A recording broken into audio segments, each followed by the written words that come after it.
Nagaland governor లా గణేశన్ కన్నుమూశారు.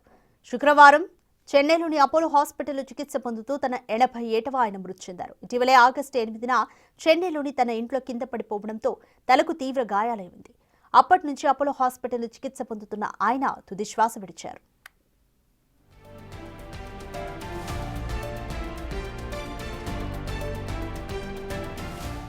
గణేశన్ తమిళనాడు బీజేపీకి చెందిన సీనియర్ నేత. ఆర్ఎస్ఎస్ నేపథ్యం కూడా ఆయనకుంది. 2023 ఫిబ్రవరి 19 నుంచి నాగాలాండ్ గవర్నర్గా పనిచేస్తున్నారు. నాగాలాండ్కు పనిచేసిన వారిలో ఆయన 19వ గవర్నర్. అంతకుముందు ఆయన మణిపూర్కు 17వ గవర్నర్గా కూడా పనిచేశారు. 2021 ఆగస్టు 27 నుంచి 2023 ఆగస్టు 19 మధ్య కాలంలో మణిపూర్ గవర్నర్గా పనిచేశారు. 2022 జూలై 18 నుంచి 2022 నవంబర్ 17 మధ్య కాలంలో వెస్ట్ బెంగాల్ గవర్నర్గా అదనపు బాధ్యతలు నిర్వహించారు. గవర్నర్ పదవులు చేపట్టక ముందు ఆయన రాజ్యసభ సభ్యునిగా పనిచేశారు.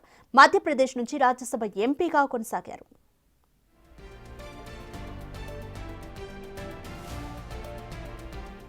నాగాలాండ్ గవర్నర్ గణేశన్ మృతికి రాష్ట్రపతి ద్రౌపది ముర్ము, ప్రధానమంత్రి నరేంద్ర మోదీ సహా పలువురు ప్రముఖులు సంతాపం తెలిపారు. గణేశన్ నిజమైన జాతీయవాది అన్నారు మోదీ. ప్రజాసేవ, జాతి నిర్మాణానికి తమ జీవితాన్ని అంకితం చేశారని గుర్తు చేసుకున్నారు.